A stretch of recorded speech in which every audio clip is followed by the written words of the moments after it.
Hello, and welcome back.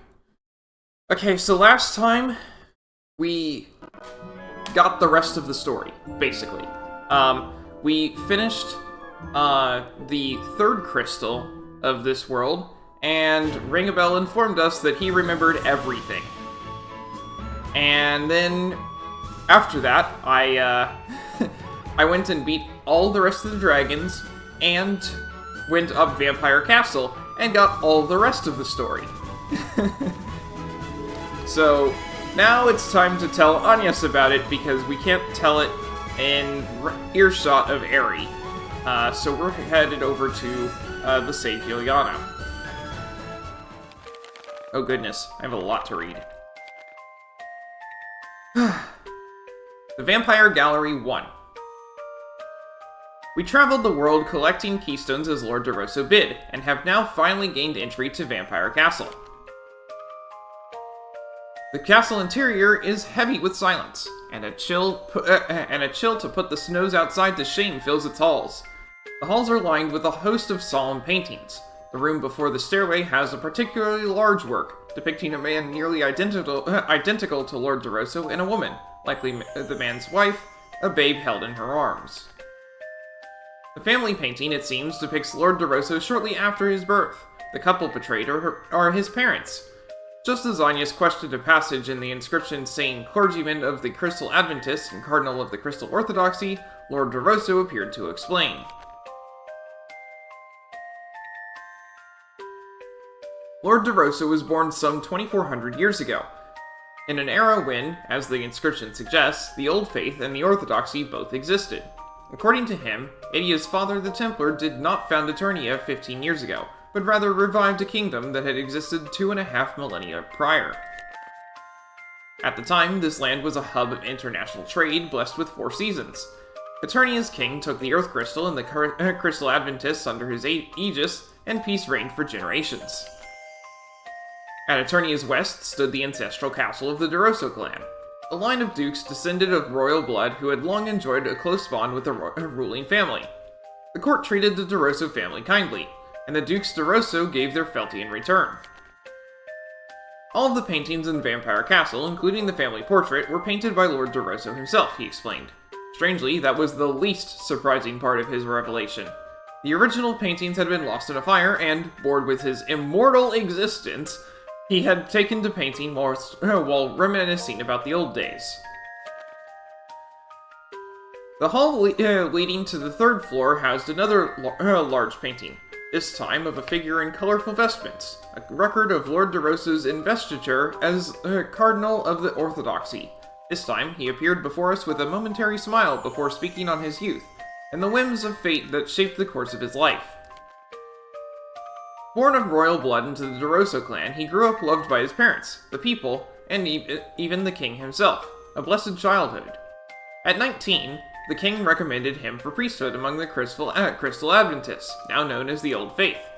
He took the cloth and worked tirelessly for the faith, the king, and the good of the people. It was shortly after that a new faction rose to power within the Adventist ranks. They proposed that the world's 4 crystals not be placed under the stewardship of disparate kings and leaders, but brought under the aegis of a central body, a new faith. It was the birth of the Orthodoxy. The Eternian king, who had long guarded the Earth Crystal, was quick to support this new movement. Perhaps due to the king's warm support, Lord DeRosso was made a cardinal of the Orthodoxy, a position of considerable power. As the transformation of Adventism into Orthodoxy concluded, only election of a Grand Patriarch remained. The cardinals gathered to hold a conclave. Shortly after it began, however, Lord DeRosso was approached by another offering a deal in exchange for his vote. Still in its first days, the new faith had already succumbed to the taint of corruption. Lord DeRosso rebuffed the offer, and within 4 short months of the Patriarch's selection secured by bribery and collusion, he had been driven out of the office of cardinal. Old Faith and Orthodoxy, Kingdom of Eternia, and Duchy. Faced with the flurry of terms, Tiz and Agnès seemed lost.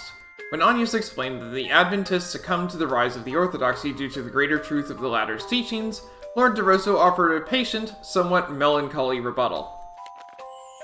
History's victors are given to heaping derision upon the losers in order to solidify their position as just and true. Those who held power in the orthodoxy preached the ills of Adventism, shaping the records of the error in their desired image. In time, the voices of the Adventists were silenced entirely, lost to posterity forever. By Lord de Rosa's account, the fierce battle between the Adventists and the Orthodoxy did not take place before the Orthodoxy's rise, as history suggests, but after the world had already been unified under the Orthodoxy's banner. "I should know," he claimed, "for I was there to fight it." His smile was wry and cold as ice. It seems the timing of the conflict, the notion that it arose from unilateral aggression on the part of the Adventists, and that it concluded in the decisive victory of the Orthodoxy are all fabrications. The transition from Old Faith to New, he claims, was actually a peaceful, bloodless process, the likes of which history has seldom seen. The hall before the fourth floor entrance bears a painting of a castle bathed in fire, surrounded by a vast army. The western corridor, the second castle burning in the distance, it bore an uncanny resemblance to the castle in which we now stood, but Lord de Rosa appeared once again to correct our false assumptions. The distant castle, he explained, was that of Alternis as king, while the burning structure at the fore was his own ancestral home, the castle of the clan de Rosa. Just what transpired in this land that day? The kingdom of Alternis, it seems, fell to a sudden invasion. Reports reached the Grand Patriarch's chambers that Eternia was agitating for a return to the old faith, and that it was amassing armies to strike the Orthodoxy down. In response, a force was gathered from the world's nations, a process so swift and smooth it appears almost pre-planned. The royal palace fell after only half a month's siege. The royal family was slaughtered to the last, together with many of their subjects. The same king who had so readily accepted the Orthodoxy and turned over the temple to them met his end at their hands. This revelation struck Idia dumb. All of us, really. Lord de Rosa and his parents took shelter in their home, joined by relations and commoners alike. When a messenger from the king came begging aid, Lord de Rosa's father gathered a force and rode to save his king. In truth, the royal palace had already fallen, the messenger a fake. He died in battle in the central passage. Soon after the palace fell, the Orthodoxy turned to the de Rosa home. Poison was cast into the water supply, and the siege force was packed tight beyond hope of escape. Only women, children, and the old and injured remained within. Lord de Rosa surrendered, sending his own mother as a hostage in accordance with the Orthodoxy's demands. But the siege did not break. Those family members and commoners who had followed Lord de Rosa began to waste away. As starvation began to claim them one after the next, a letter arrived. Its author was the cardinal who had propositioned Lord de Rosa at the conclave, the man now leading the siege. He claimed no surrender would be accepted, and that his mother had been slain. It was Lord de Rosa who put his own home to the blaze. The lofty precepts of the Orthodoxy, it seems, are a hollow hypocrisy. We were all struck silent. When at last Idia noted a similarity to the events of the Great Plague, Lord de Rosa nodded. Before the stairs leading to the fifth floor hung a painting of immortality. The question was on all of our minds. How had he survived? His was the first to give it voice, and Lord de Rosa began his explanation. Surrounded by the Orthodoxy's force, family and countrymen slaughtered at their hands, Lord de Rosa set his own home ablaze. Just as the flames encircled him, he felt something enter his body. Betrayed by that in which he had believed and robbed of those he had loved, he prepared to enter death's embrace, bereft of all save his own despair. But as his consciousness began to fade, he claims he heard a voice. "Accept me, and I shall grant life everlasting. Though it shall be filled with grief, thou shalt have all eternity to wreak vengeance upon thine enemies." The source of that voice remains a mystery to him, even now. When his body could not be found among the remains, the Orthodoxy panicked. To justify their actions, they branded Lord de Rosa and his clan vampires, cursed to be reviled by the annals of history. It seems the legends of Vampire Castle that Idia grew up on are but remnants of a slander perpetrated 2,400 years ago. The fangs, the ability to assume the form of a bat. Lord de Rosa dedicated his all across the centuries to perfecting the role the Orthodoxy had cast him in, that he might strike fear into their hearts. Lord de Rosa crisply denied the established tale of the first Grand Patriarch's peaceful demise, insisting instead that the Patriarch and his aide, the Archbishop, were assassinated. He names himself their killer. his eyes a blend of mad rage and melancholy. His vengeance wrought, Lord DeRosso left Eternia. He fostered relations with those who hated the Orthodoxy, those who suffered under its oppression. He styled himself a leader of the darkness that stood against it, an enemy to mankind, an accursed vampire lord. He would spend the next 5 centuries garnering infamy. Before the stairs to the 6th floor, we encountered a painting of war. Lord DeRosso called it the long and hard-fought war between the Orthodoxy and we denizens of darkness, an act of vengeance played out over 500 years. 5 centuries after the Orthodoxy's rise, the world saw an age of seafaring, then of piracy. The advancement of technology saw ships grow larger, navigation more refined, trade flourished, and the world's cultures mingled, and the Orthodoxy's miracles were steadily replaced with scientific fact. The Grand Patriarch's power waned. The panicked Orthodoxy set about restoring its authority through fear. Its enemies, those who might become enemies, even those merely inconvenient to the Patriarch, were branded heretics. Any who failed to flee in time were dragged before an inquisition and executed. The clash between justice and darkness spread in scale. Using terror, the Patriarch regained his former influence, for a time. But soon enough, even that was insufficient. In a panic once more, the Orthodoxy turned to more extreme methods. A new High Inquisitor was named, a young genius of 20, of common origin, rare for the time. His name was Yulyana. A military marvel, even by Lord DeRosso's admission, Yulyana had purged Eternia of the elements of darkness in the blink of an eye. In the decades that followed, he and DeRosso fought in countless battles the world over. The scars left by their battles remain even today, some 1800 years hence. Their powers carved a massive rift in the Ives and Bridge spans. The massive rifts the Ives and Bridge spans, and split Florum's Mount Fragmentum. Their fighting transformed what was once a fertile grassland into the modern-day desert of Harina. The final clash between them took place atop the Norende heights of Caldesla, the later site of the Great Chasm. I could not help but sense fate's hand in this. Their epic struggle spanned 100 days, and cut what were once mountains in the same range as Eternia's highlands in half. For some reason, Lord DeRosso withheld the details of this final battle, but history tells that the High Inquisitor Yulyana vanquished Lord DeRosso, leader of the forces of darkness, then returned triumphant to Eternia. Lord DeRosso allowed that was fact. In one strict sense, the corner of his mouth turned up in a smirk. Lord DeRosso allowed the sage to claim victory, he explained. The bones Yulyana brought back to Eternia were not DeRosso's, were not even human, in fact. When the Templars struck the Orthodoxy 15 years ago, they found Lord DeRosso's grave sealed deep beneath the head temple. He was barely able to hold back laughter as he spoke.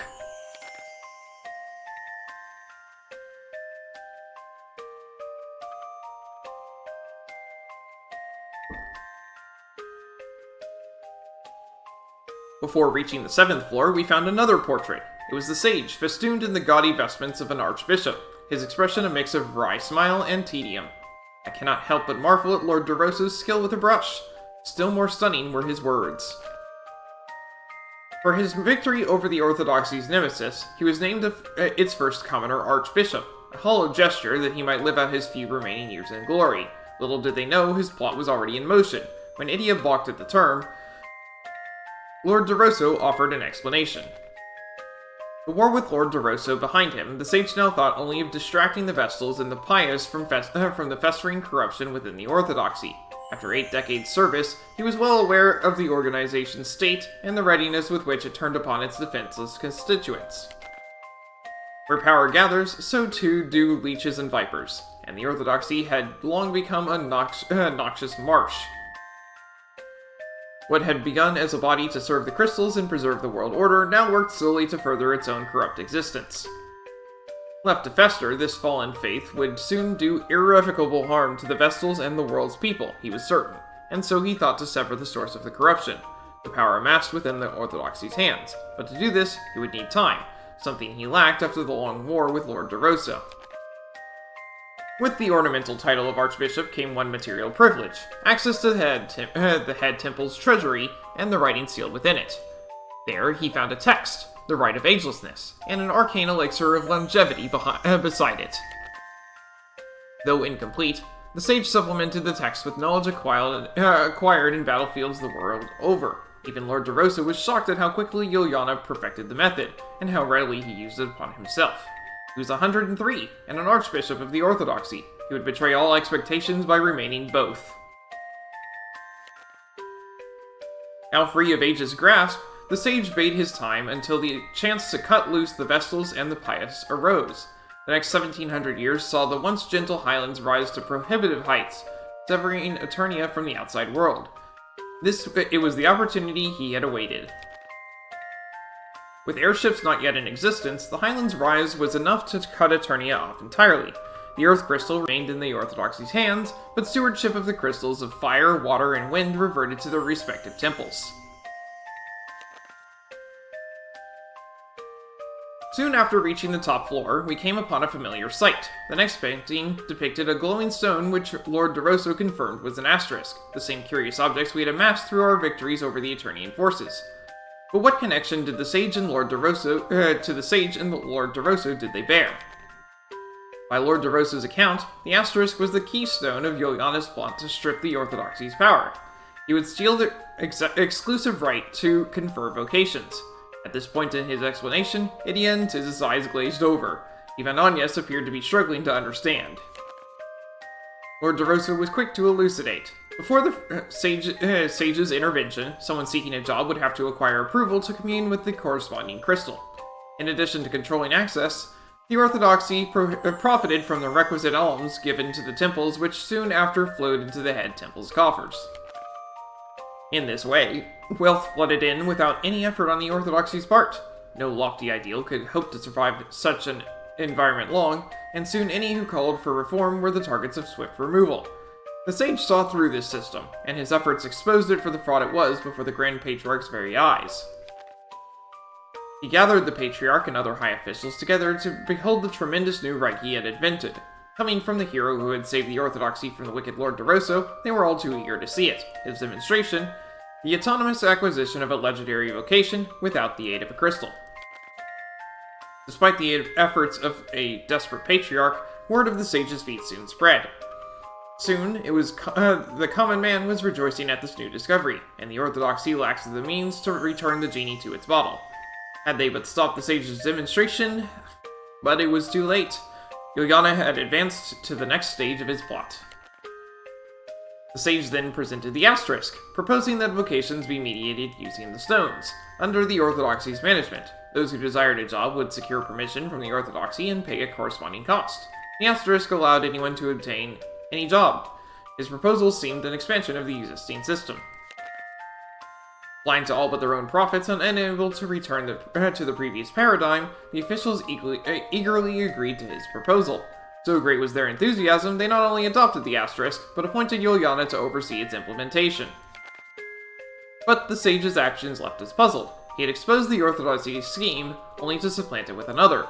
A smile played on Lord DeRosa's lips as he revealed the catch. The method of the asterisk's creation is known only to the sage. Apparently even Lord DeRosa is in the dark. And so it was that the sage successfully robbed the Orthodoxy of its control over jobs. Originally, jobs were acquired through dedicated training by those who bore a natural affinity for the vocation. In order to revive that model, Yulyana began to distribute jobs and abilities in secret to all who desired them, free of charge. So what are the asterisks ultimately? Lord DeRosa suggests they are a sort of secret manual, housing within them the requisite knowledge and experience. In short, they are traditional training, distilled. Perhaps, he posited, they exist now to place one in contact with true masters of a given trade. We've met our share. But surely the Patriarch was quick to notice the lack of alms coming in. Lord DeRosa's answer was cut and dry.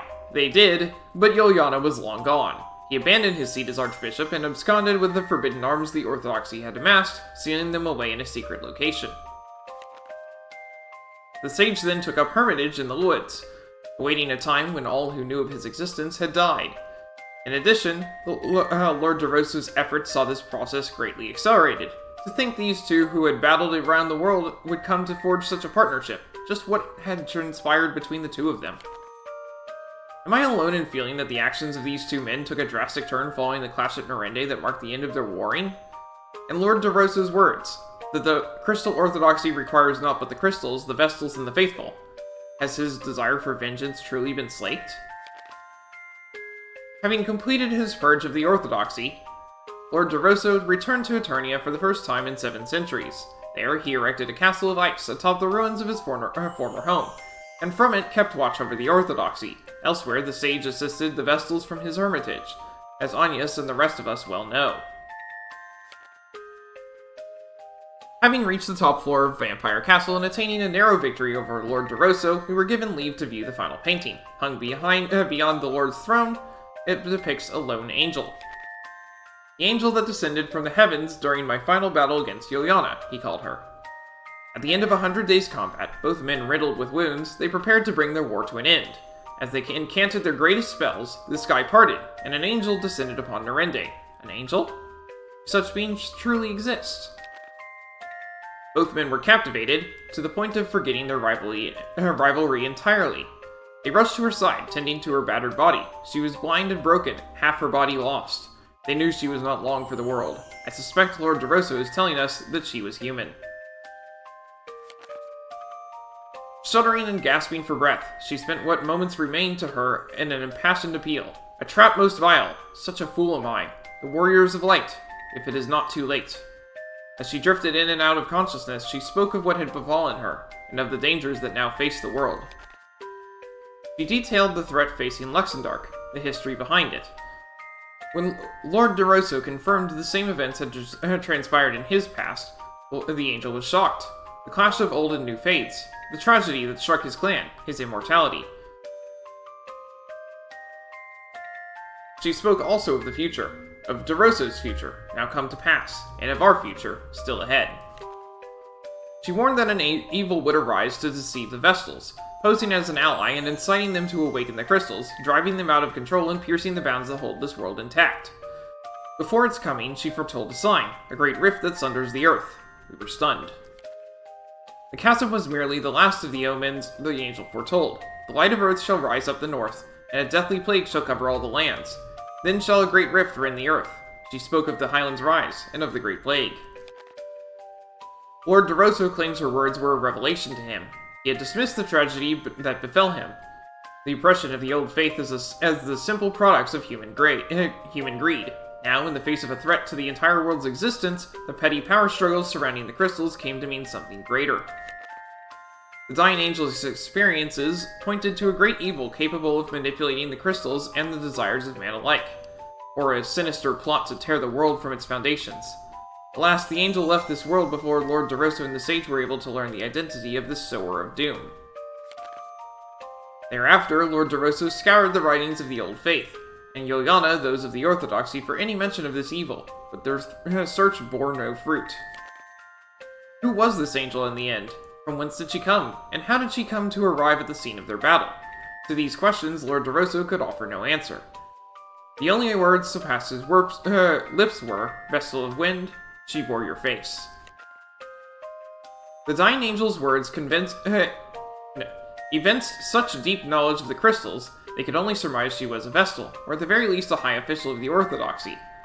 Among her revelations were things that even the sage and Lord DeRosso, experts in their own right, could not understand. When the power of the prayers held within a crystal dwindles, it becomes susceptible to contamination by darkness or monster kind. In that weakened state, it is unable to keep nature's wrath in check, and can only be restored to proper function by the prayers of the Vestals and the common man alike. This much is known to any cleric. But what followed were enigmas. A normally functioning crystal subjected to focused prayer can be driven berserk. Still further prayer can see it destroyed outright. In death, a crystal bequeaths its will into the next generation. That new crystal will grow over millennia, eventually bestowing its blessings upon the world as its predecessor had. It was after he finished speaking that Lord DeRosso noticed the pendant Agnès wears, reeling at the sight. In her final moments, he said, the angel called him and the sage individually to impart her final words. Whatever she told him, he now gave only a meaningful nod before sitting upon his throne and going silent.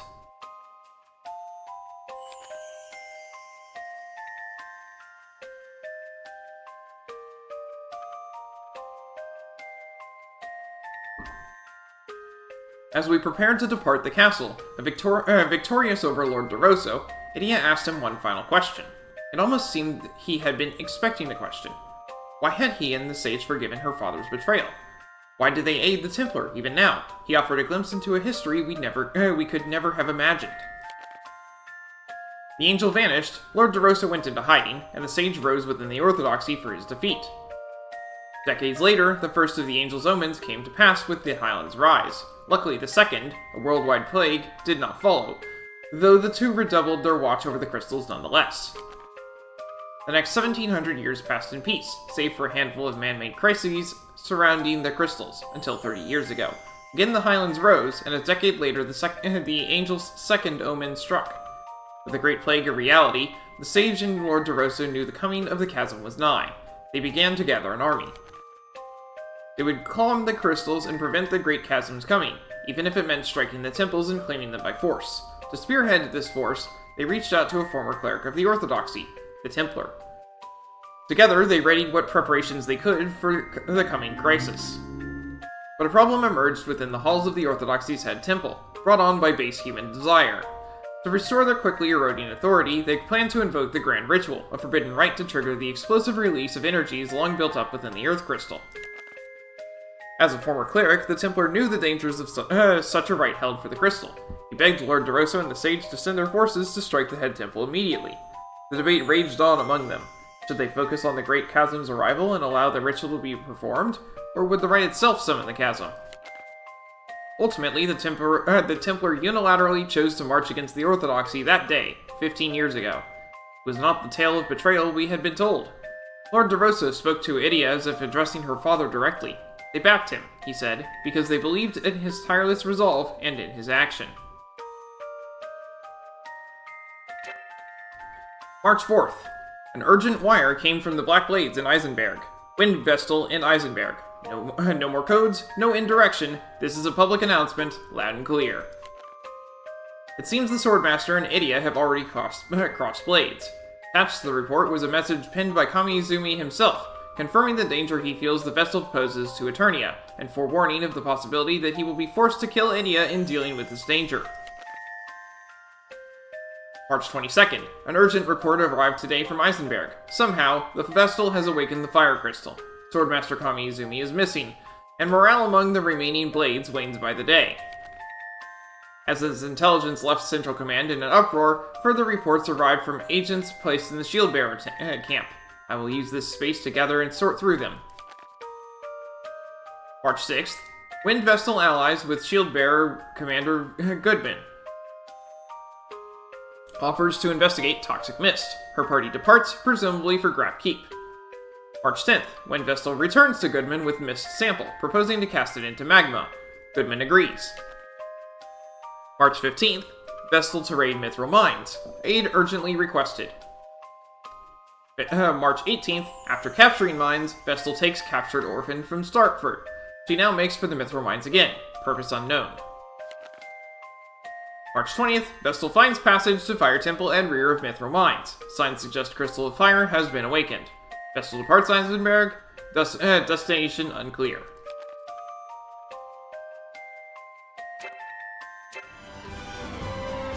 Okay. I think we got some more information out of that wasn't in the dialogue. I thought I heard something. This place draws few visitors, I fear.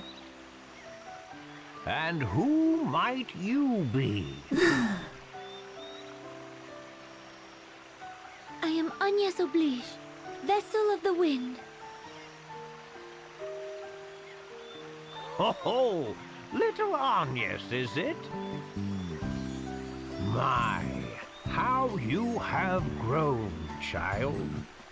You were scarce more than a little sprout when your predecessor brought you here. Now look at you, a fine woman you've become. Fine and plump and pleasantly jiggly. Why the long face? If there is anything this feeble old man can do for you, name it.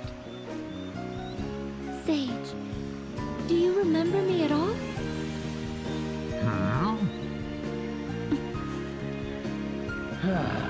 Well, You'd better come inside.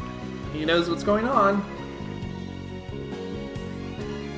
Now then, I was about to pour some tea for us, but I fear this may not be the time for sitting quietly with a hot brew. Sage. Let me ask you this. If I bade you come with just one other, would you know why? Yes. Well, this is quite astonishing. To think such events were even possible. Very well then. I will spare you the details and keep this simple. You must decide who is your most trustworthy ally. Then travel to the nearby cave with them. You will find it to the southwest of here. I shall go on ahead. I would advise you to heed my words. You must bring only one ally with you. Your other companion should wait outside the cave. I shall see you soon. So that's it, huh? You're just going to ignore me, Agnès? Yes, Miss No Three. fair. Tiz gets to have all the fun. I am sorry, Airy. I hope you can understand. Go on, get going already. Yep. We'll be back soon. Yep. Give the master my regards. Sure.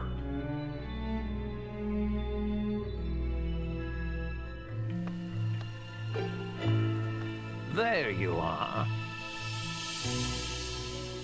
Ah, so this is the one you have chosen. I envy him. You make a fine pair. Were I 1,880 years young? You're not ready to lay down and die yet. We know. Do you? And I'm the very image of the angel you encountered 1,880 years ago. Oh, I see. I've already spoken of such matters, have I? Here we go.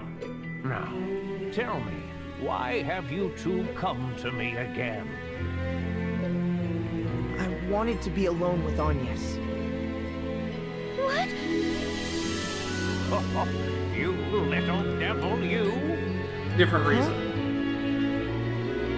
No! I didn't mean it like that! At least in the way I think you're thinking. Tiz, was it? I thought you a lost cause, but it seems you've some fire inside you. Sage. Look, she's blushing.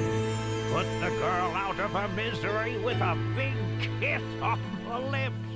Yulyana, that's not what we're here for. Please, I'm trying to be serious here. Tiz? No, I'm telling you, I really didn't mean it like that. Then what did you mean? Ringabel regained his memory, and not just part of it this time. He did? When was this? Just a short time ago. I'm the only one he's told so far. But he wanted me to tell you something in private. Something he remembered. In private? I did not think Ringabel to be the sort of man to mistrust his comrades. It's I believe he had specifically his Airy. reasons. But what could he possibly remember that would warrant such secrecy? Before we get to that, I'd like to ask the sage about that angel he encountered. Of course, I will tell all that I know.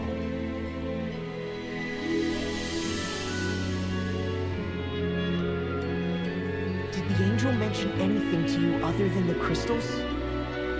Other than the crystals? Yes, I believe her words were, I was deceived by the evil one. I wish they would turn down the music for this. Her voice was heavy with regret. The evil one? This evil one used deceit to drive the 4 crystals out of control. That tore the barrier between worlds, she said, opening a way to the world beyond. No!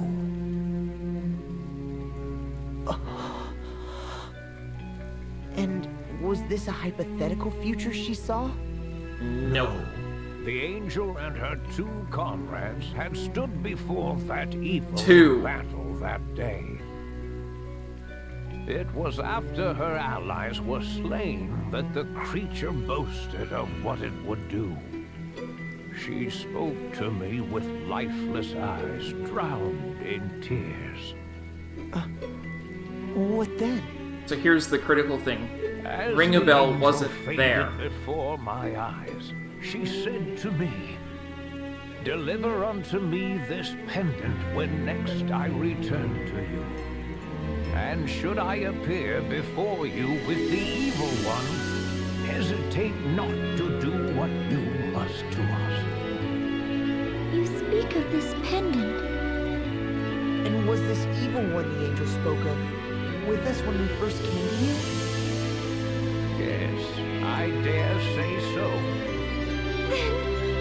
I could not do it. I could not, knowing I would have to slay you, Vesta. Precious girl. I see. Then, to remove all doubt from the matter, I ask you now, this evil one.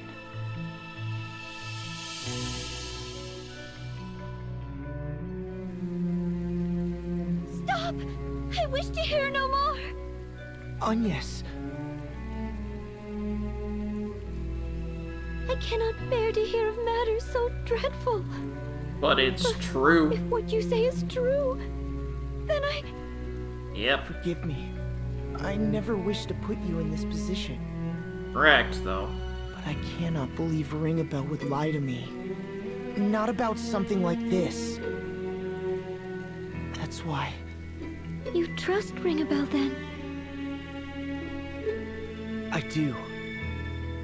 I trust Ringabel, along with Idea, and you too, Agnès. I trust you all. But he cannot trust Airy.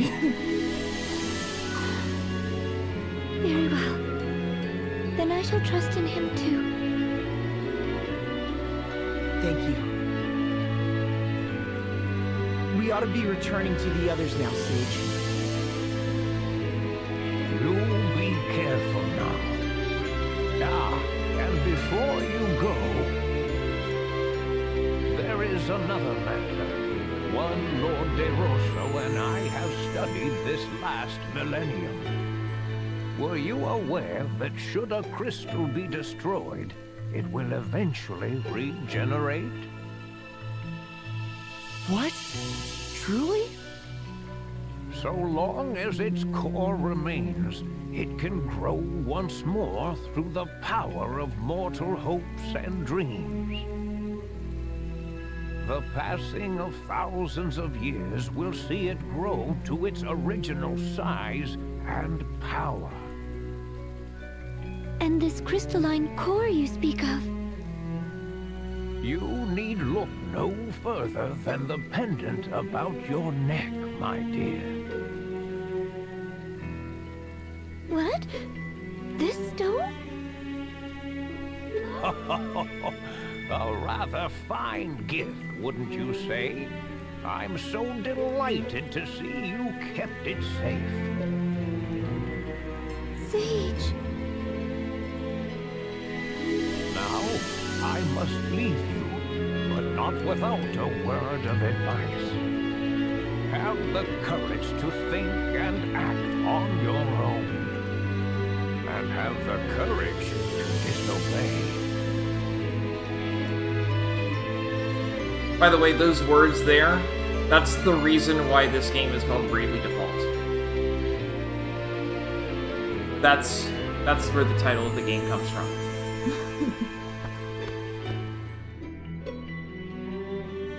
Welcome back. Thank you. That old fart hasn't filled your head with strange thoughts, has he, Agnès? Airy, you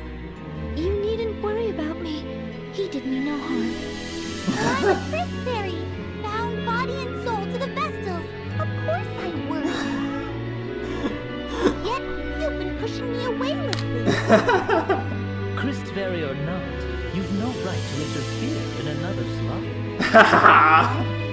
Wait, what? Hang on. What? So, Tiz, how was it? King of Misdirection Ringabel. Fine. Couldn't have gone better. Couldn't have gone... What's going on between you two? Come on, Agnès, out with it!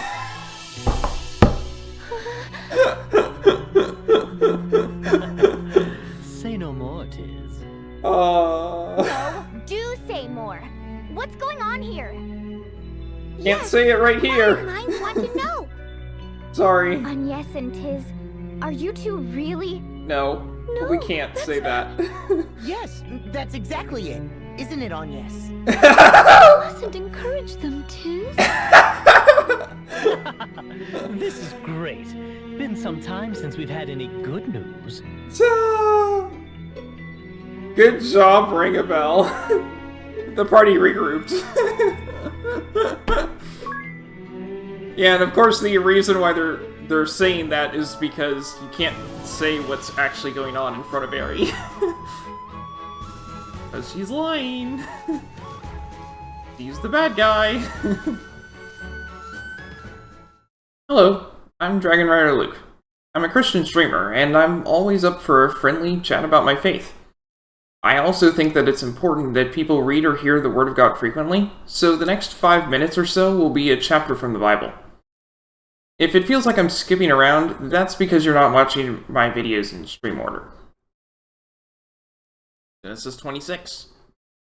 Now there was a famine in the land, besides the previous famine in Abraham's time, and Isaac went to Abimelech, king of the Philistines, in Gerar. The Lord appeared to Isaac and said, "Do not go down to Egypt. Live in the land where I tell you to live. Stay in this land for a while, and I will be with you and will bless you.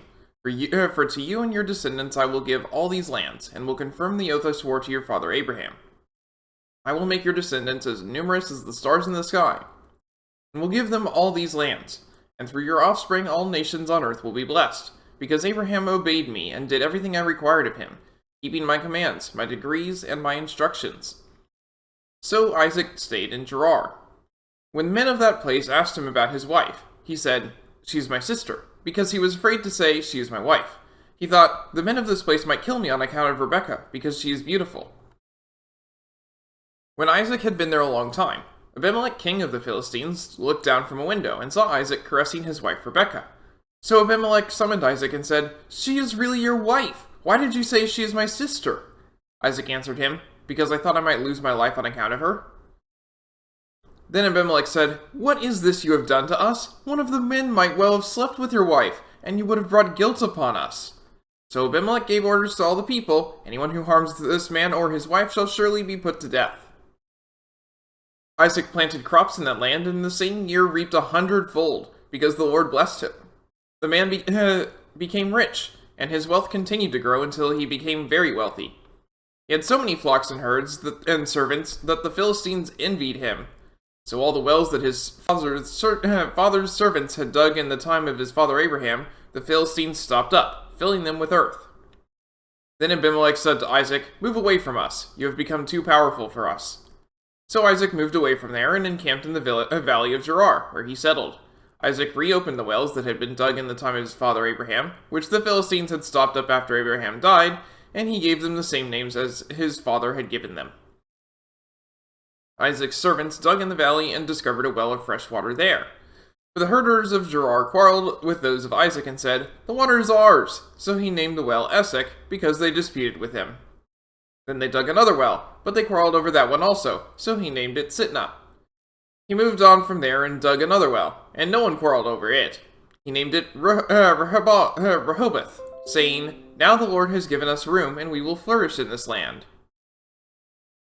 From there he went up to Beersheba. That night the Lord appeared to him and said, "I am the God of your father Abraham. Do not be afraid, for I am with you.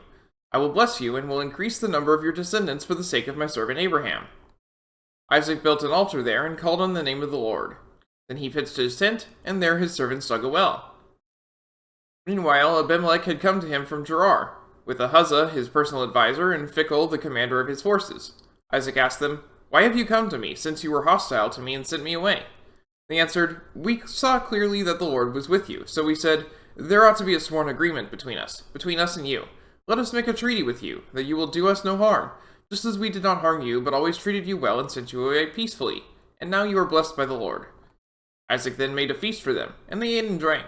Early the next morning, the men swore an oath to each other. Then Isaac sent them on their way, and they went away peacefully. That day Isaac's servants came and told him about the well they had dug. They said, "We found water." He called it Sheba, and to this day, the name of the town has been Beersheba. When Esau was 40 years old, he married Judith, daughter of Beeri the Hittite, and also Basemath, daughter of Elon the Hittite. They were a source of grief to Isaac and Rebekah. May God bless the reading of his word. Where's the sage gone? What's this? It's written in his hand. I await you at the chamber of the Council of Six in the land where all began. Conjurer Yulyana.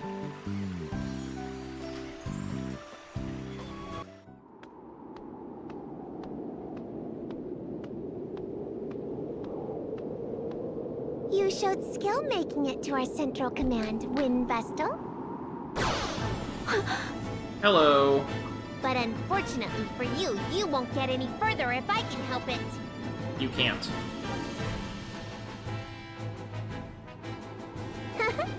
I'm in fine form today. No, you're not. I'll show you how weak and pathetic you... Exactly.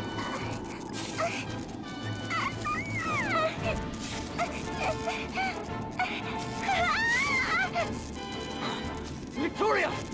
Victor, I can't breathe. Alas, you've grown more unstable than I had feared. We must seek treatment at once. Victor.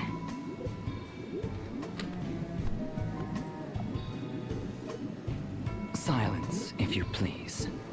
She would likely perish if we were to disturb her now. It's happening again. Again?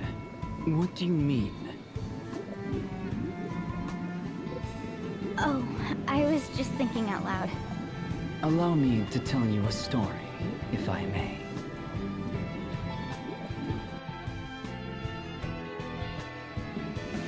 Once upon a time, in a place not of this land, there was an orphan child suffering an incurable disease. Her name was Victoria. Though still a child, she was abhorred by those around her due to her affliction, as the orthodoxy cast her aside. She was taken in and raised by the orthodoxy soon after her birth. She simply waited upon her inevitable demise, all the while gasping in pain and despair. Then, a chance meeting changed her life. On death's door and abandoned, she was found by the Grand Marshal, who wandered the lands after renouncing the orthodoxy himself. She began her treatments in this land after the Lord Marshal conquered and renamed it the Duchy of Eternia. It was I who created the white magic cable. I was charged with studying the combined use of white magic and the crystals. I advocated the use of treatments by amplified white magic on her. But there was one who voiced objections. My assistant in my white magic research, Vincent S. Court, my father. He pressed endlessly for an alternate treatment, one not based on the amplification of white magic. But it was alchemical genesis he proposed. It is a forbidden art, a foul heresy, banned since the time of the Old Faith. The Lord Marshal and I both rejected my father's proposal out of hand. But he would not be swayed. He didn't so much as ask Victoria's consent. Oh. He believed his cure had rid her of her affliction, but the truth was far different. It stilled her growth, and periodic fits grew more frequent. Soon, it began to cripple even her mind. My father has since passed. She found clarity one day, returned to herself. She murdered him. Ooh. I was devastated. No, in truth, I was already a broken man. You must think me a fool for not loathing my father's murderer. But I could not exact vengeance on her. I was entranced by her innocent eyes and childlike form. I devoted myself, body and soul, to her healing. Yet, I failed to relieve her suffering. Each time her tiny form is racked with pain, I ask myself, knowing the result, would I still have intervened as I did? But ever is my answer the same. As long as I draw breath, I will see that she does too. No matter how she suffers, I'll not allow her to die. She is both my crime and my redemption. My ego, my joy. I dedicate my entirety to her. And know no greater pleasure. Here's some new details. What nonsense. I mean, really, Victor, that was so boring and really long, too. Forgive me, Victoria. How do you fare now? Back to my old self, but I don't think I could take another one of those fits. Okay, you won't. Now, let's take care of these fools once and for all. Your wish is my command. Stop it! What is the point of us fighting? The point, you ask? Because you disgust me, Adia. That is reason enough to fight? No. I wish to see your corpses flayed before me, fools!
Well, now I can do light and dark damage, so there's that.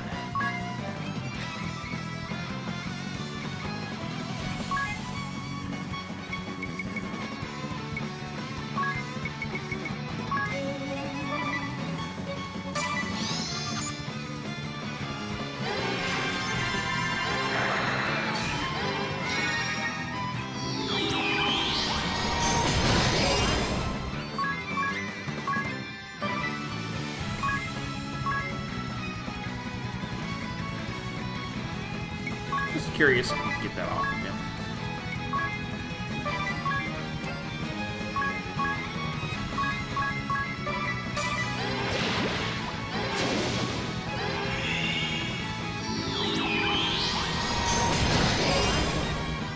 No, the answer is no. That's fine.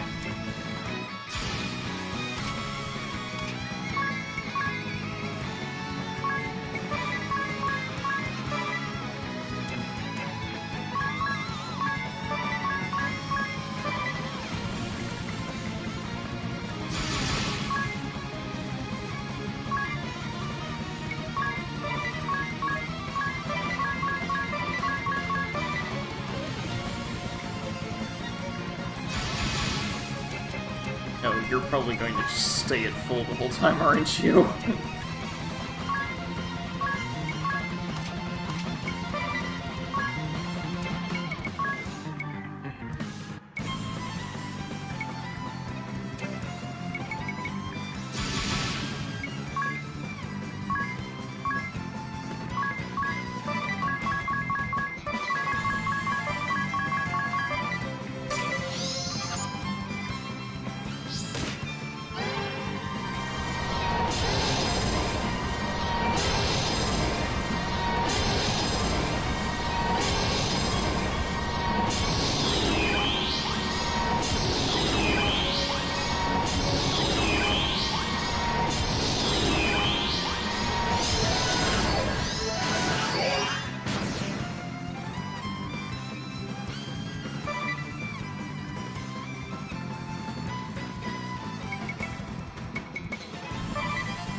I don't want to give him negative VP while I'm doing this.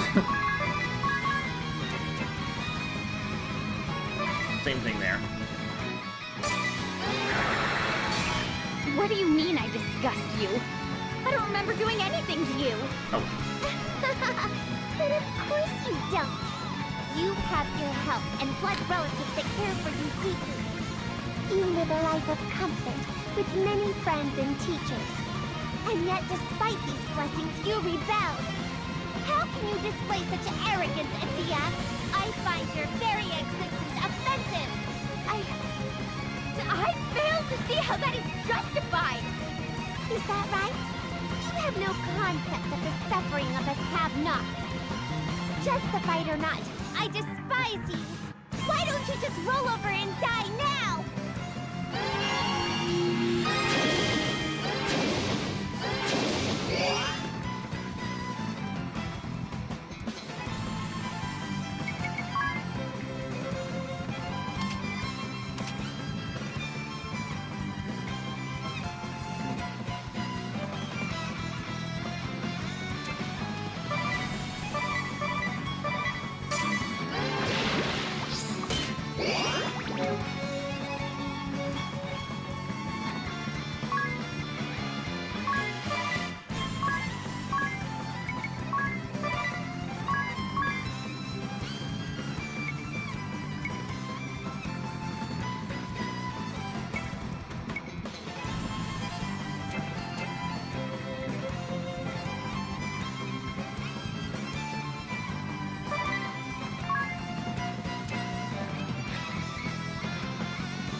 Get lost!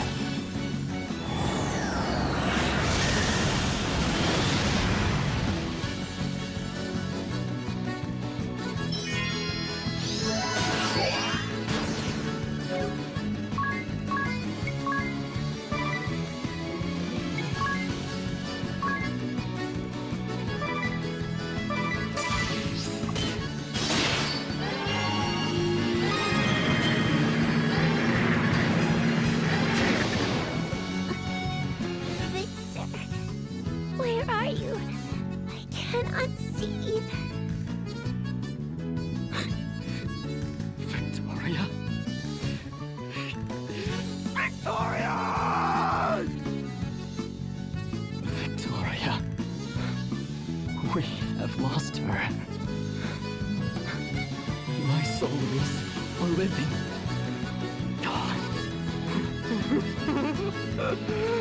Then there is nothing else for it. I shall end this miserable life and take you all with me. See, the thing is, he's way less equipped to do that than she is.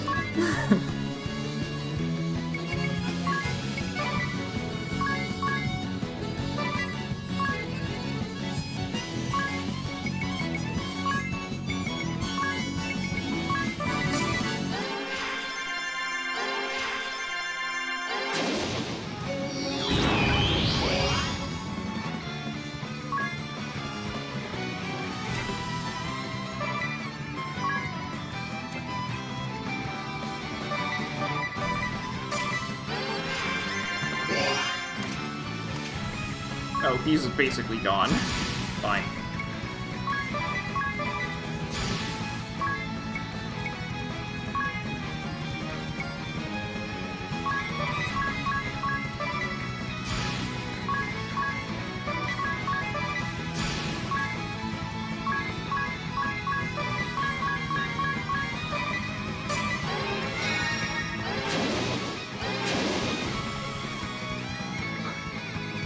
Thank you for killing me.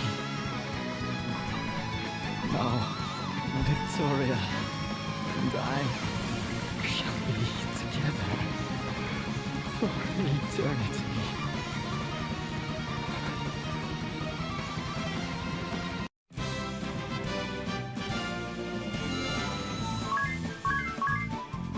Got 4 amulets and an amulet. Hello. Sage! You came. Yep. I've already taught you all I know. Now it is time for us to part. You must go forth guided by your own will. To learn who you are, what you are capable of, and what you can endure. The road ahead will be hard and bitter, no doubt. Have you the resolve to persevere? Yes! Very well. We will begin with an alternate fate for Ringabel. A man laments alone in Idia's chamber. Go to him.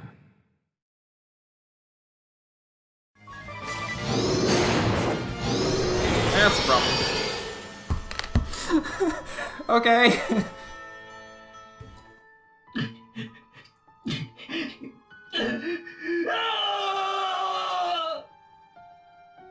I made a vow. And yet... Alternis! What's happened to you? I swore. Vowed to protect. Why? Then...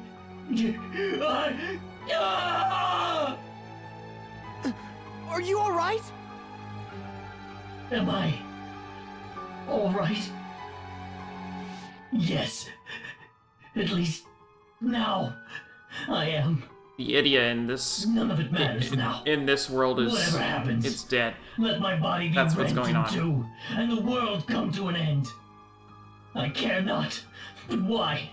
Tell me! Tell me! Why? Why did you have to die? Answer me! Idia!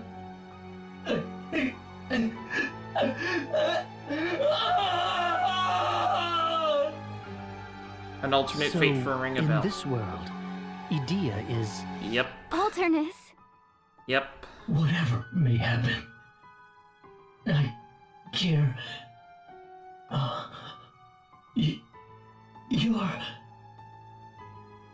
You're Me. You're me from back when I had nothing. Yep, that's Ringabel. I dared to ask for something, then lost all I'd found. And now you've come to end me. Very well. Nothing remains for me. I'll die by your hand. Or any other. No! Alternis, listen! It's no use. He's blind with grief. Here he comes!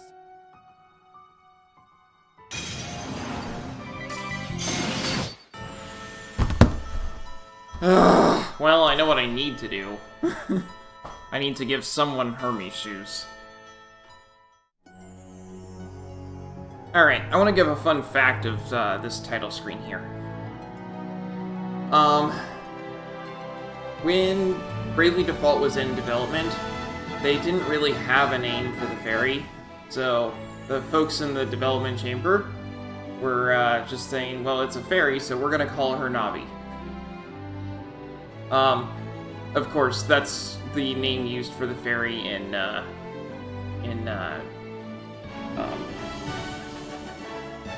Ocarina of Time, which is not obviously a property of Square. So what they did was eventually they came up with the Flying Fairy as the subtitle, which when ported to English became Where the Fairy Flies. But that's when they and then of course they removed the FF and it becomes Lion Airy. Because it's a departure from Final Fantasy, so they took out the FF. Right? So then that's where they came up with the name Airy for the fairy. Darn it! He was so close! Did you see that? He had 1,000 HP left!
That's fine. I just really needed her to be up.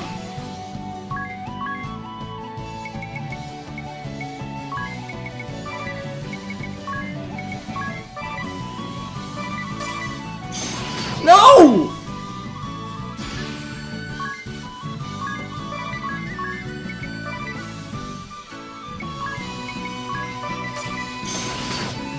Don't fall for me now.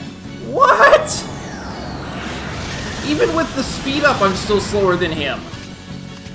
How in the world am I supposed to take him down?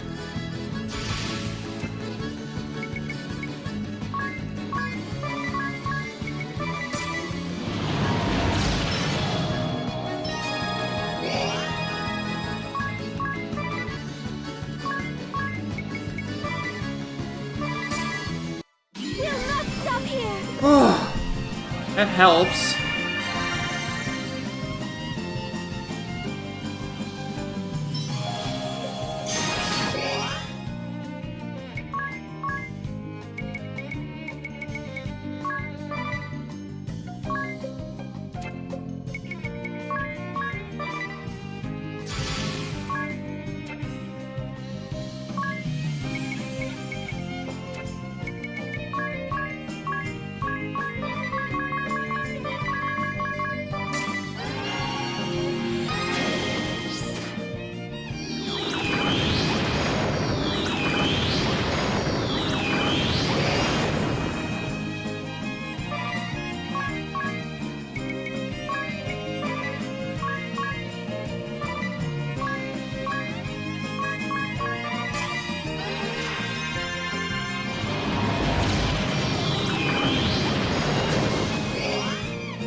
Yes!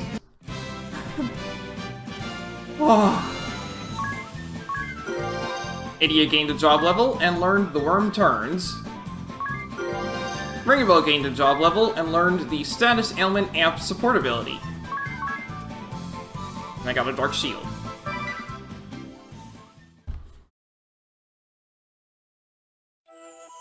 The putrid reek of decay, muddy waters, hunger, scorn. My earliest recollection always starts there. Abandoned by my mother at a tender age, I've always been alone, for as long as I can remember, always dancing on the razor's edge between life and death, and always have I hated my mother, my circumstance, the world, myself. At a young age, I gained the powers of darkness, and hatred was my sustenance. Then one day, my sword of hate and rage was turned aside by one who wielded a kind and just blade. The Templar saved me. He gave me a righteous rebuke, a kind family. I vowed to serve him and no other. I would lay my life down for his ideals, stake my being upon protecting those he loved. And yet, I failed. Alternis. I've no more need for this. This power couldn't even protect Idia. Are you so sure? Without darkness, you'll... It's too late, all of it. I can't return to the forces, to the council. It matters not. Take it. Take it and go in my stead. Do this for me.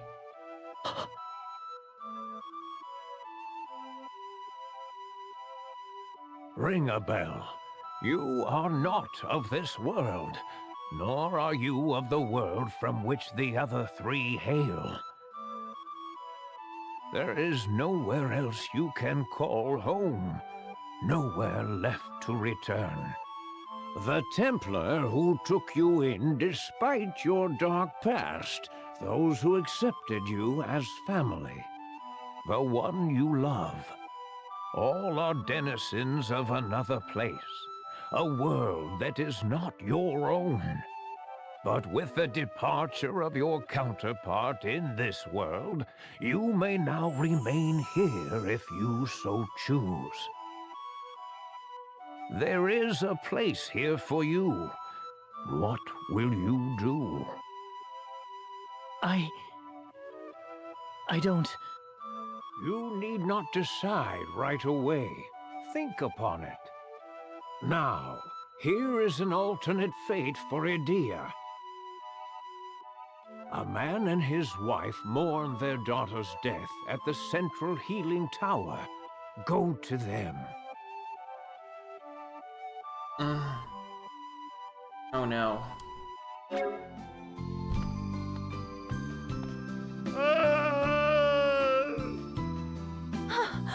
Edea! Mother. Father. Edea. No! I know who you are! How dare you come here in the guise of my daughter!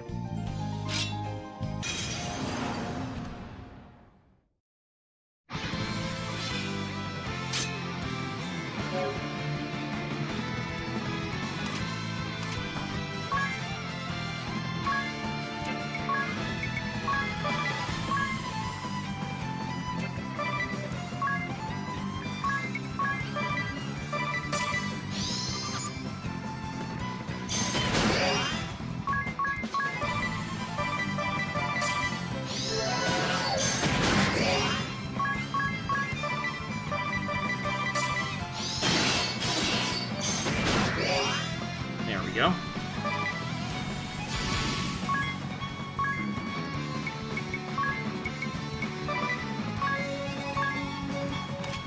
He's weak to dark, so I'm gonna see how Holy does, but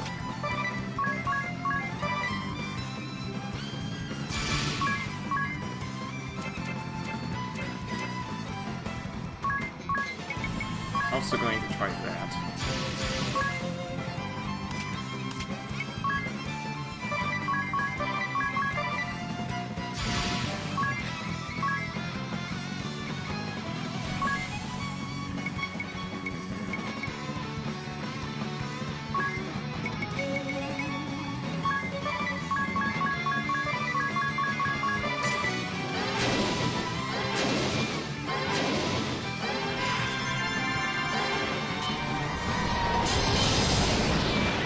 Holy did more. At least the attack item ignores the default, so there's that.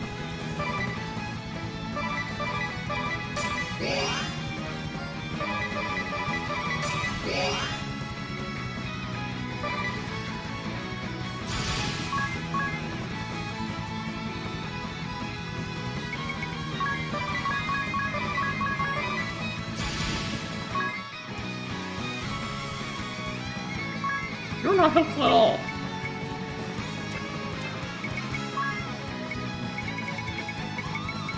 I guess you can throw items at you.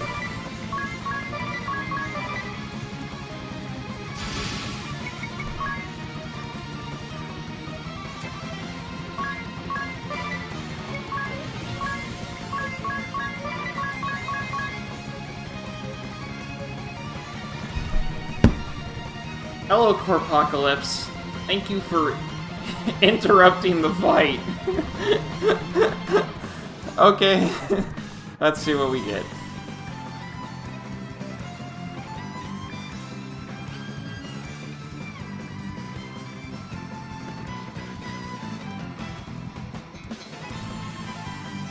Four, 5, 6, 7, 8, 9, 10, 11, 12, 13, 14, 15, 16, 17, 18, 19, 20, 21, 22, 23, 24, 25, 26, 27, 28, 29, 30.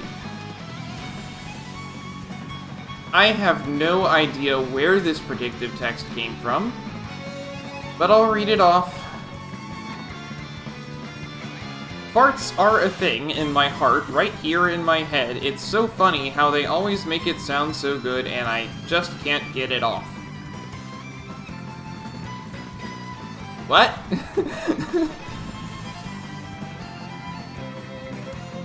Delete. Alright. That's so weird.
Really?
Say goodbye.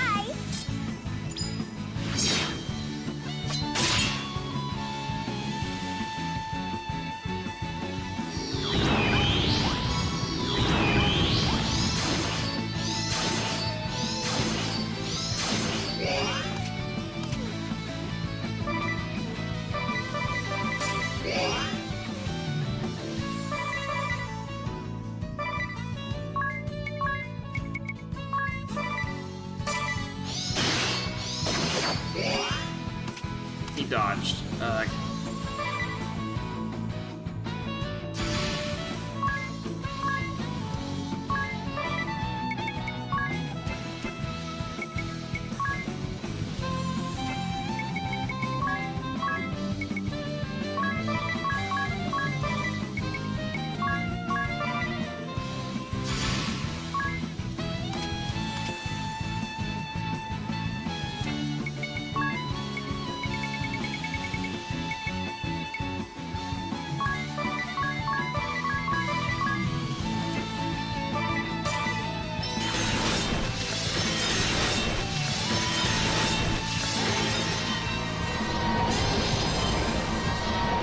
We'll not stop here.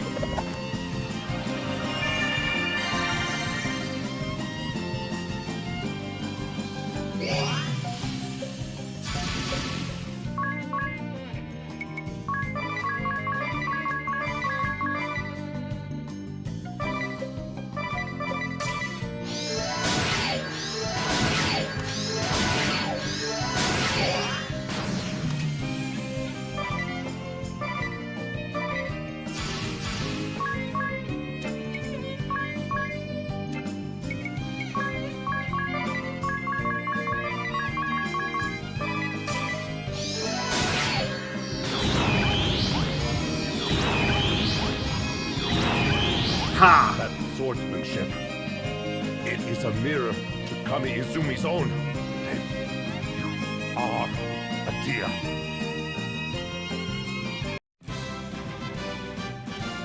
Fittingly, she's even using the job that that she got from Kami Izumi. And we got an Issei no Kami and an Excalibur.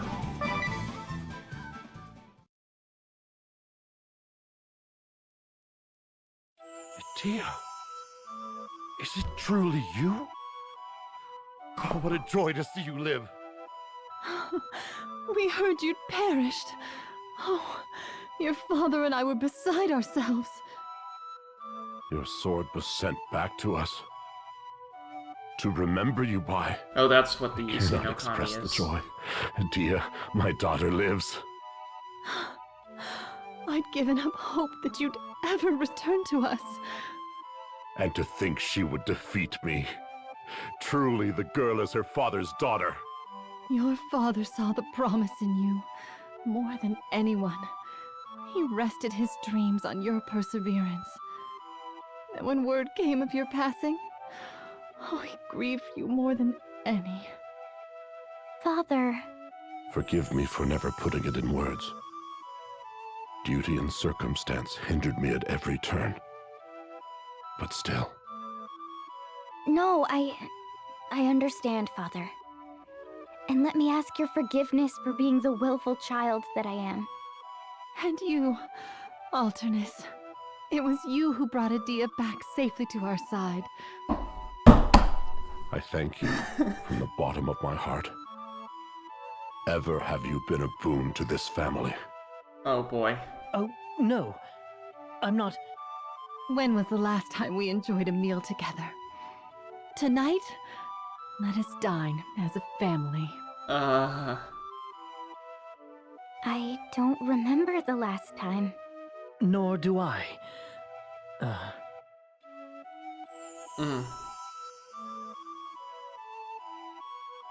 Adia's counterpart in this world perished in Caudisla. Oh. Idia, Ringabel, you too may remain here in this world. These roles are yours to take should you so choose. A life of peace awaits, of family. And for a once grieving mother and father, a life of comfort free from loss. What will you choose, Idia? I've... You needn't be hasty. Think upon it. Now, for you, Agnès. In a remote village west of Florum lives a maiden in fear of her appointed task and the enemy on her heels. Go to her. Oh dear.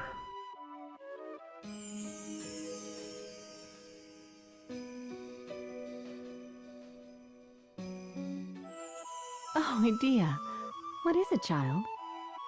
How do you feel, Mother? I'm quite well today. I see. I am glad.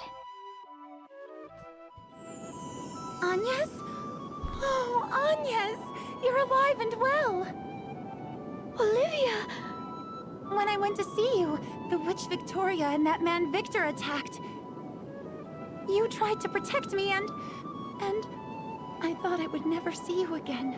Oh. I'm overjoyed to see That's that what you happened yet to the live. Agnès of this Thank world. Thank you. Olivia, promise me. Promise you'll never leave my side again. Vestal of Water, you've nowhere to run. Oh, hey. That voice. That's why we I hear haven't ya. encountered them yet.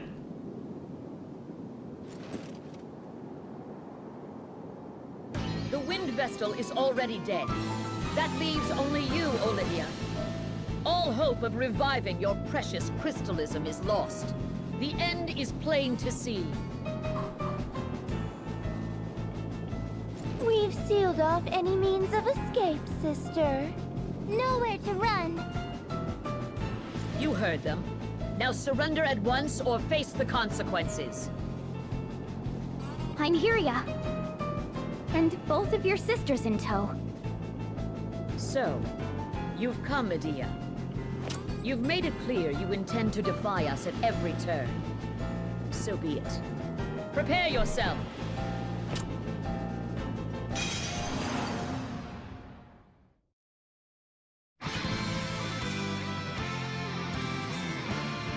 This is why they wouldn't show up earlier.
It's too much for you!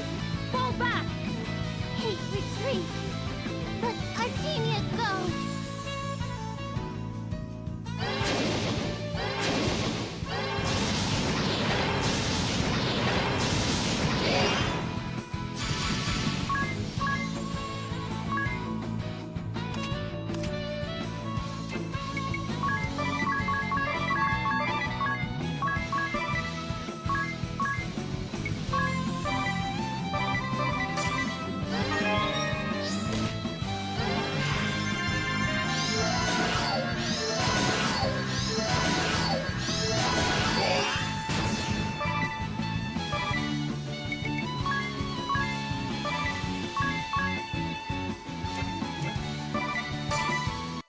Don't fall for me now.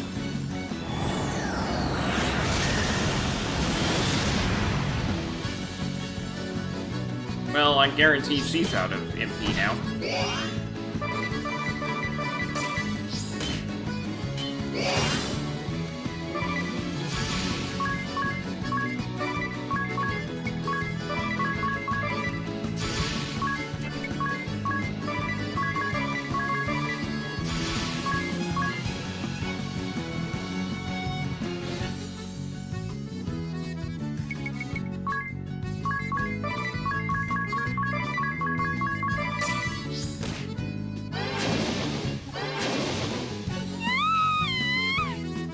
Ophelia, you've done enough. Withdraw. I suppose I've no choice but retreat.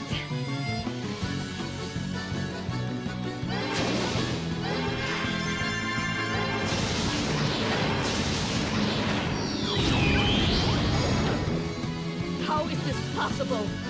You've grown strong, Edea.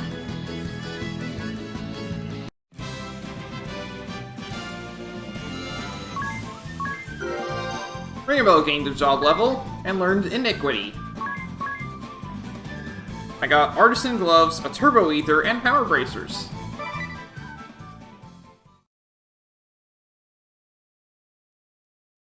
Einherja, are you hurt? I'm fine. Artemia, take over from here. No one gets by.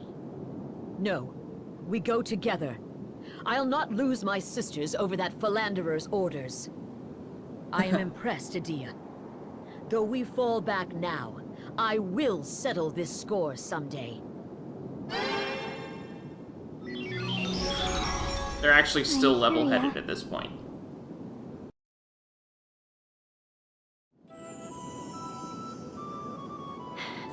They're gone.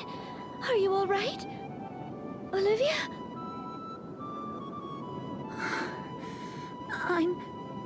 I'm scared. So scared. Olivia! Don't you leave me, Agnès! Say you'll stay with me. It will be the two of us together from now on. We'll fulfill our appointed task together. We're friends, after all. We'll be fine so long as we have each other. I need no longer be afraid. Agnès.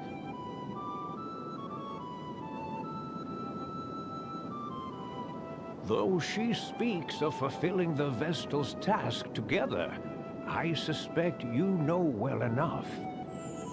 It is not as she imagines it. Still, it is a road you may choose, should you so wish. Agnès, this world's Vestal of Wind has passed on. But you may remain here as Agnès Oblige, friend of Olivia. What will you do? Will you choose a restful life together? I need... You need not answer now. At last, we come to you and your fate, Tiz. In a ruined village, there is a young lad in a daze. Go to him.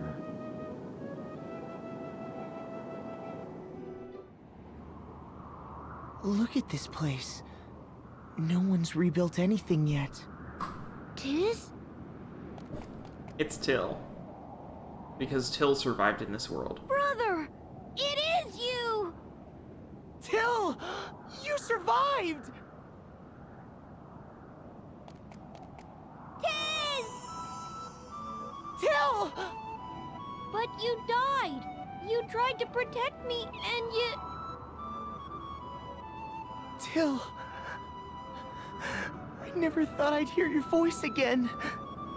I've been all alone since I lost you. I tried to rebuild the village, but couldn't do it alone. Airships came after me, and I was attacked by the strangest pair! Forgive me, Till. Forgive me for leaving you all alone. Tiz! Behind you! What now?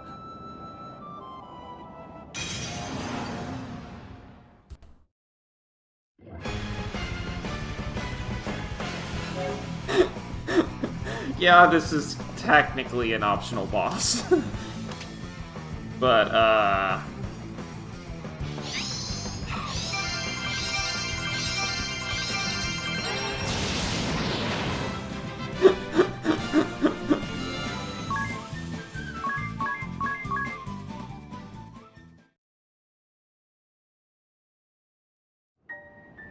You pushed me clear as the ground collapsed.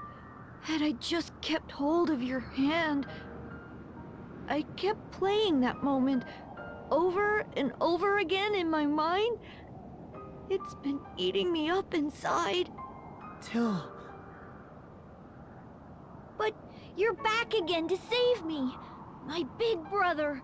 My hero. nobody in the party has even seen Please, Till before. don't leave me Long ever lost again. brother Till are We'll here. rebuild the village together. The king says he'll help. It might take years, but we'll have it back just the way it was. Right. Let's do that. Tiz.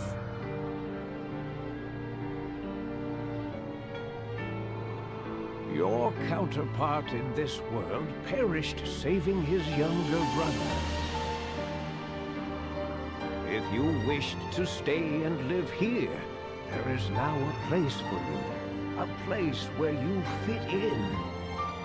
And perhaps your brother will finally be free of the terrible memory that haunts him. A specter you yourself are all too familiar with, I'm sure.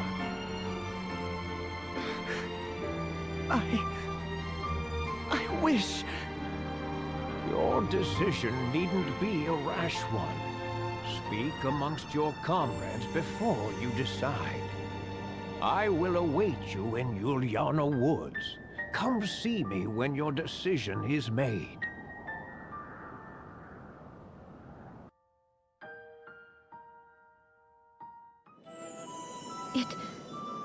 It is not for me to remain as Vestal here in this world. That's right. You're the Vestal of Wind, Agnès. You can't end your journey here. And Olivia? You'd be condemning her to the same loneliness and dread you felt in the first world. The same could be said for you, Tiz. Do you intend to leave your brother all alone? Well, even if you two don't stay, I think Edea should remain here with her mother and father. What about you, Ringabel? You'd lost your memory for such a long time. Now you finally have somewhere to go. People who love you. I can't stay here by myself.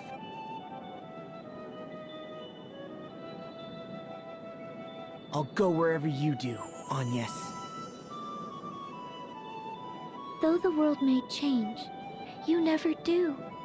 Not once since that moment on the brink of the Great Chasm. We battled the Sky Knights together. Then we weathered the burning of Kaldisla. I asked you to take me with you. Then we met, Edea. We stole the Echelot and awakened the Wind Crystal in Ansheim.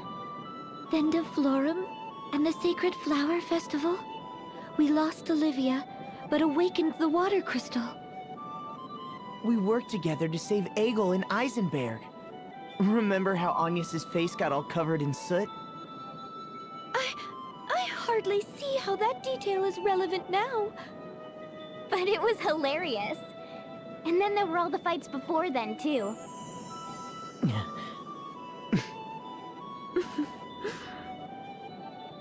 We have our answer then?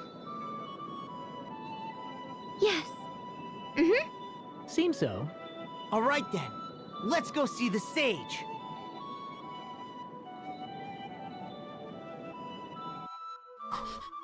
Airy's excited because she knows what the answer is. It would seem you've made a decision. A unanimous one by the look on your faces. Need I remind you, you've been given a chance to live the rest of your lives among those you hold dear. We know. And those people are right here beside us. That the four of us met is a fate we all hold dear. That's right. And that's why we'll go on. Right, the four of us together. Well spoken indeed. Now, last but not least, let us assess your growth so far. Wait. You don't mean... He does. That is just what I mean. A job. A legend born 1,800 years past. The conjurer Yulyana stands before you.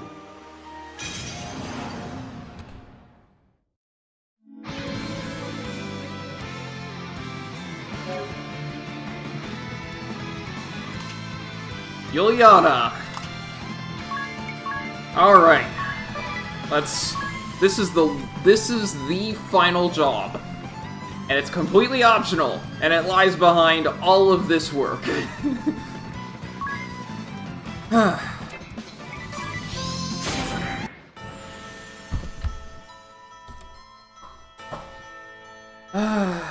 I can do it. I'm thinking I'm going to cheese it. Because that was rough. Well, no. I could try and just get Ringabel off of the current really bad job. Because his job is not good for him. So I could try and put him on something else. Try that. Well, no, she can't. Okay, time to cheese it.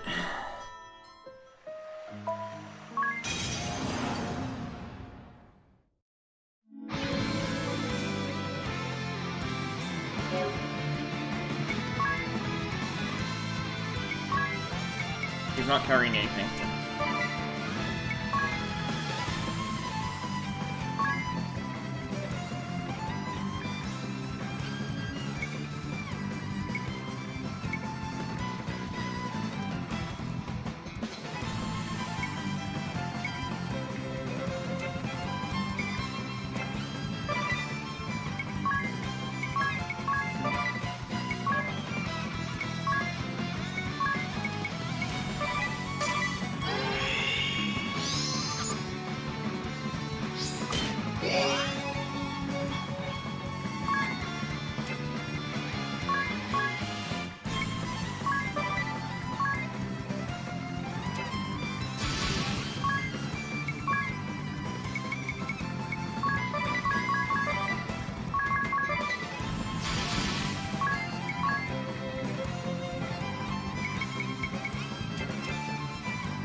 That's fine.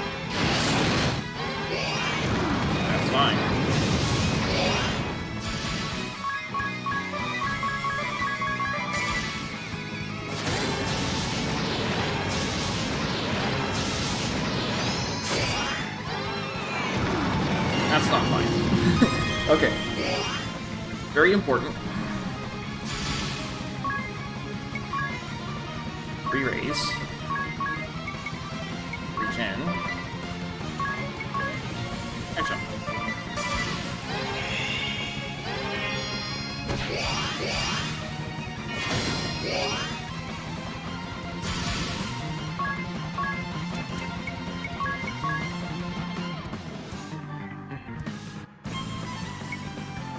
You don't have anything you particularly need to do you? I suppose you could just attack twice.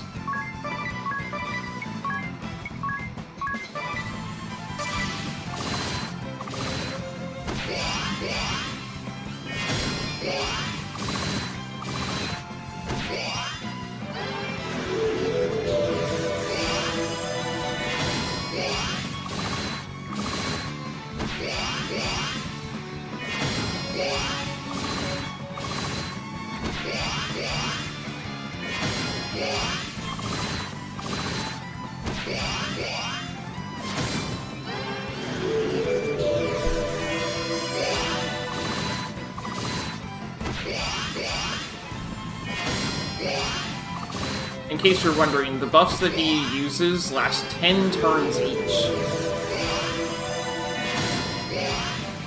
So he's just using those buffs every 10 turns.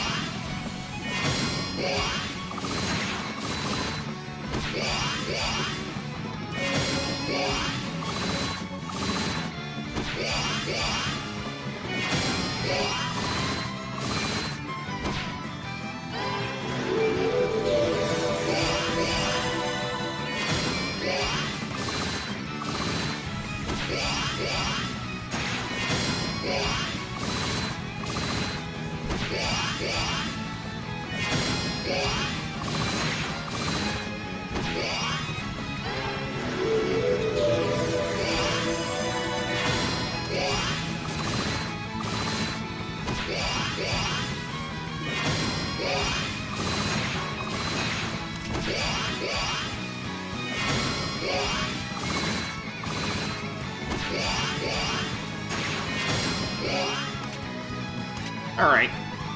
That's good enough.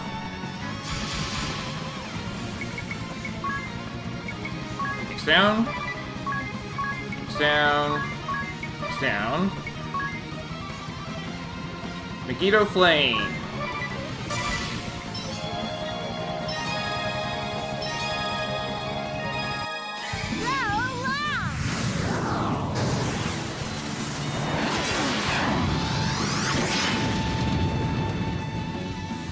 Am I too harsh? Yes, you are.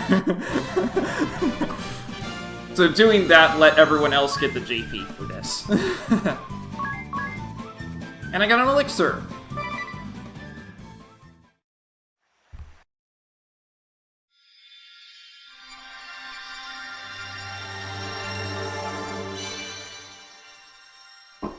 And I got the Conjurer asterisk.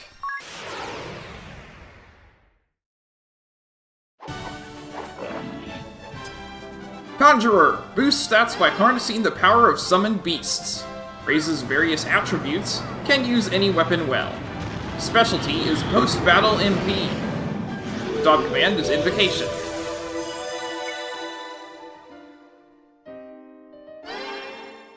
Here's a look at that.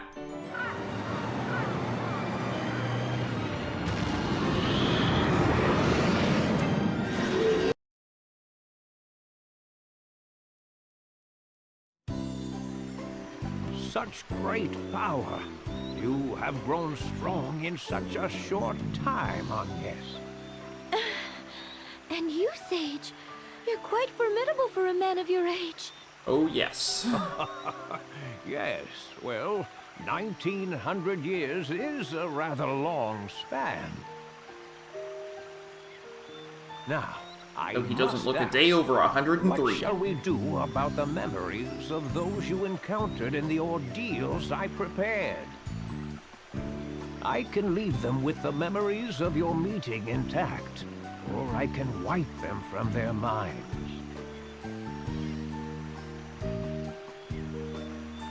I would ask that you leave them intact then. Even chance meetings over in a moment can provide a spark to keep a person going. I leave it to time to claim what memories it will. That works for you too? Fine by me. Very well, then. It shall be as you wish. Now, it's near time we parted ways. I leave the fate of the world in your hands. Sage! Do not look so sad, child. I simply go to see to a little meeting I've avoided overlong. Truly, truly overlong. Now, farewell.